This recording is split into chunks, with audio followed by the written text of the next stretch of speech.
2016. I said, do you know that even I am wrong sometimes? I then proceeded to be wrong about Uncharted 4, and what this proves is that I am actually never wrong. Uncharted 4 is one of the best games ever made. Don't even try to argue otherwise. Remember, I can never be wrong, but back then I was wrong, and I'm gonna prove it. In my old review, I said Uncharted 4 has the most boring climbing ever. This is more true for the first 3 Uncharted games. In those games, the climbing is very stiff and mostly there so that the player can spend time looking at the pretty graphics. Uncharted 4's climbing is faster and much more satisfying in its presentation. When you land on a wooden floor, you hear the thud reverberate because there's nothing underneath it. Nathan Drake has all these unique animations depending on what he's actually climbing on. I mean, look at this. Boom, unique animation. Now watch some dudes. Oh, what he did? He said, wah, wah, wah, wah. You can drop way down onto a dude's head and say pop. Eventually you get this tool which lets you hook into walls, you rappel down ropes. When you're in a precarious spot, the camera really emphasizes it and makes you think, oh yeah, why is he I'm gonna die. The huge leaps feel so weighty and satisfying. Oh. And then there's the incredible clock tower sequence where you're jumping across moving gears and sliding through them. Don't get me wrong, the climbing is the weakest aspect of this game, but it's impressive how much love went into the weakest part of the game. What's cool about Uncharted 4 is that traversal is more than just climbing. Bingo. Now we're in business. In my old review, I said, put a goddamn grappling hook in every game from now on. Today, it is a legal requirement that every video game has to have a grappling hook. You're welcome. Dude, that's literally, you know, this is actually a funny take because when I was younger, I used to love playing RPG games, right? And one thing I always wondered was like, why don't they just add RPG components to every fucking game? Okay. And then they made that happen. And I realized, boy, was I fucking wrong about that take. Another thing that I always wanted was like the open world sandbox feature. I thought to myself always, why isn't this in every game? Like this could be so much cooler. Okay. And then I realized, oh my God, I was so fucking wrong. Maybe it shouldn't be that way. It is a real monkey paw situation. And I think this is how... Another thing I thought was multiplayer. Yes, Chatter, you are correct. Another thing I was like, damn, this game would be so sick if you could play it in multiplayer. And then that's the last one of the monkey's paw. The third one that closed up. And it basically destroyed modern gaming.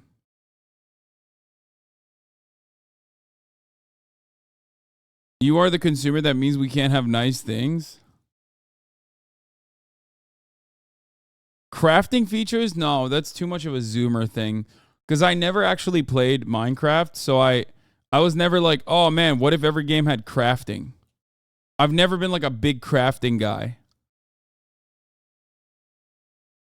I feel like that's more of a Zoomer situation. Like, that's a post-Minecraft thing. By combining this with the sliding mechanics, you get much more dynamic platforming than we've ever seen with this franchise. Whoa!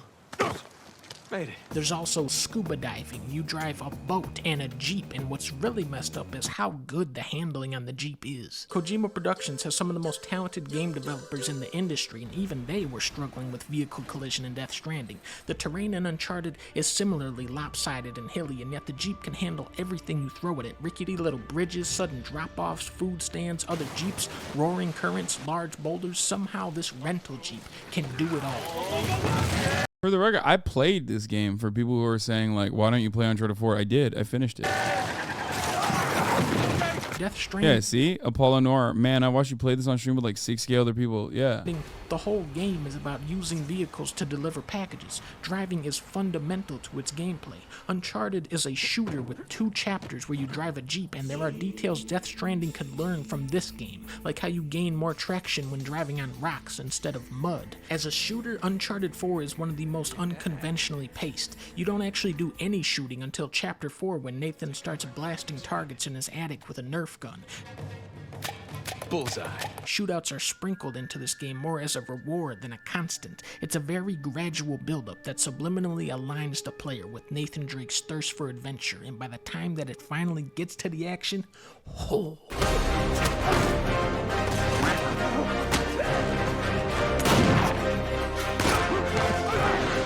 I mean, this game was pretty basic. I don't know why he's making this video, like, making it seem like it's a fucking incredible game. I'm sure there's a reason.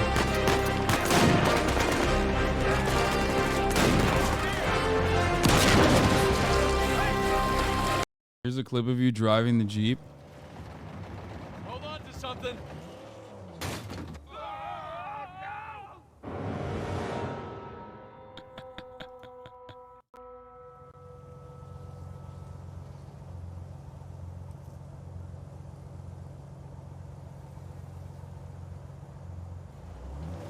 Okay, dude.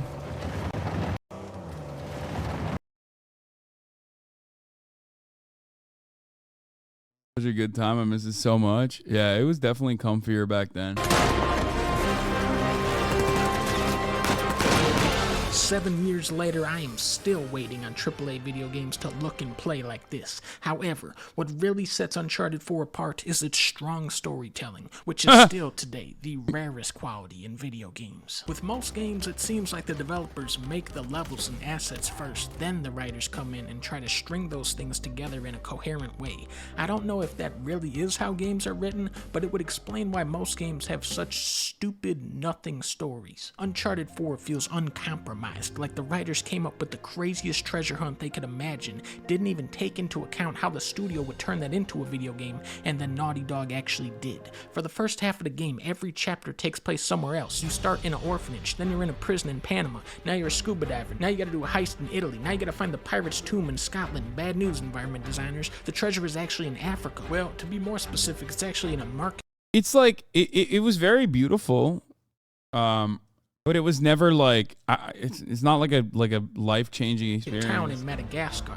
Well, actually, seeing is believing. What I love about Naughty Dog is how they illustrate their stories instead of spoon-feeding them to you through lazy exposition dumps. You aren't reading text logs about Henry Avery and Libertalia. No, it's all unfolding before your eyes. The ominous subtitle, A Thief's End, could be referring to a dozen different characters. This is a story about rummaging through the ruins of other people's stories. A letter from Chloe stowed away in the attic, Evelyn's lifeless manor full of priceless objects, Joseph Burns' abandoned cell, Henry Avery's elaborate trials and failed utopia. All of these stories contrast and overlap with Nathan Drake's own story, presenting hypothetical paths which he could have or could still go down.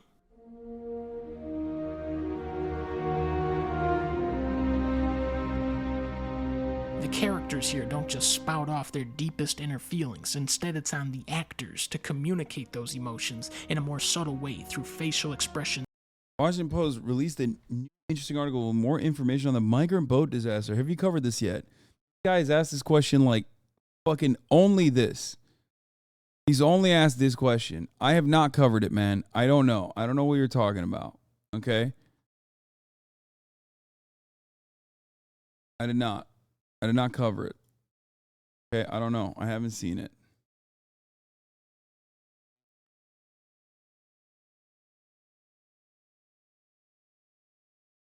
Damn, I remember you playing this. Comes all back to mind now. Which year did you play this game? 2019, I think, is when I played it. It was before, I think it was before I went. Body language and tone. What's magic about this style of storytelling is how it allows each player to come to their own conclusions. The lure of adventure beckons Nathan Drake out of his comfortable life, but just as he accomplishes his goal, oh, the thrill 2020 vanishes, reappearing in the dark Is it distance. when it first When came Sam out? unloads this insane story about breaking out of jail with Hector Alcazar, even on my first playthrough, I thought, yeah, this is total bullshit. Nathan knows his brother. He knows it's bullshit, but he wants to believe what he's hearing so much that he doesn't question it. Most people would be pretty envious of the life Nathan has set up. He's got a nice house, a job where he can still dig up treasure, a fridge full of beer, and a beautiful wife that loves Crash Bandicoot. Why? Why would you risk all of that? Of course, you push that question aside when Sully shows up and it starts feeling like a real deal Uncharted game. Just like Last of Us 2, the narrative tricks you into wanting to fulfill the selfish desires of its protagonist. Chatter asking if I'm going to play more games. I have I have a political game coming up called 6 Days in Fallujah. Players meant to feel like a hero, like your actions are saving the world. In Uncharted 4, you are ruining this man's marriage so that he can pretend to be Indiana Jones. How is Elena cool with all this? Jesus, kid. Uncharted 4 is masterful in how it sets its character motivations in conflict with each other. In Sam's mind, it's always been him and Nate versus the world since they were kids. Then Sully and Elena took him away. Ironically, this is how we perceive Sam. To us, he's the outsider. He wasn't there for Uncharted 1 where you had to shoot 300 zombies. He wasn't there for Uncharted 2 where you had to fight a Yeti. He wasn't there for Uncharted 3 where you had to go to Subway. We trust Sam about as much as Sully does. That rift between his father figures goes both ways. Why are you here, Victor? Because somebody's got to keep an eye out for him. When Nathan discovers his brother is still alive, he spends all night recapping the entire Uncharted trilogy before remembering that he has a wife. I'm married.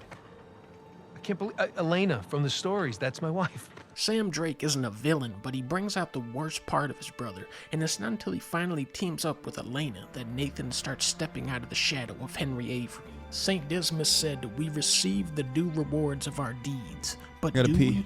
Did the gullible optimist of Libertalia deserve such a harrowing fate? Does Sam deserve Nate? And does Nate deserve Sully and Elena? Uncharted blurs the past with present in many ways, challenging us to split the difference. One more time, the camera pans out from Crash Bandicoot, which does not have a scoring system, by the way, to reveal Cassandra Drake. This ending, man, dude, this is the most fulfilling, joyous ending I have ever experienced in a video game, and it's one that takes on a whole new context for me now that me and Leah are having our own daughter. Because this was actually a baby video the whole time. We having a baby, everybody.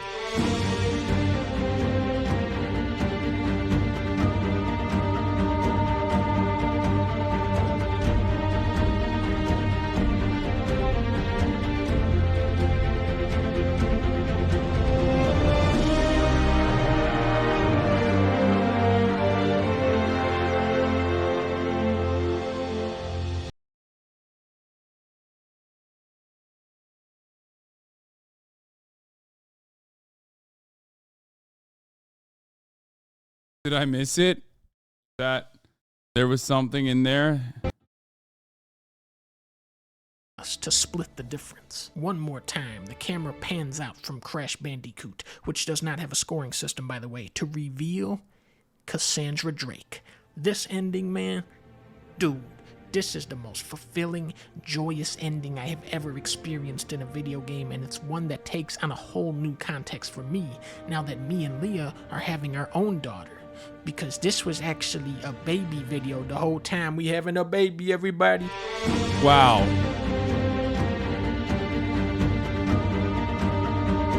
Donkey's about to have his Boruto, dude. He's about to have his own Boruto to his Naruto. Your reaction sucked? Well, because I saw it on Twitter already. So for me, it wasn't like a spoiler reveal at all. I actually didn't really understand why he was doing this, but now it does make sense.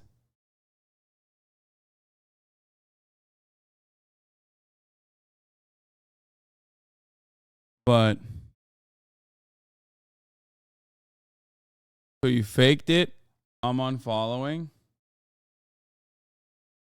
Did you do the YouTuber face when you saw it on Twitter like this?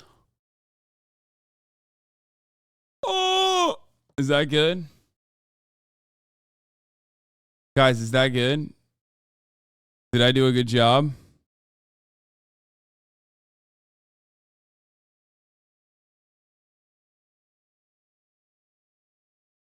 That's pretty good, right? I think.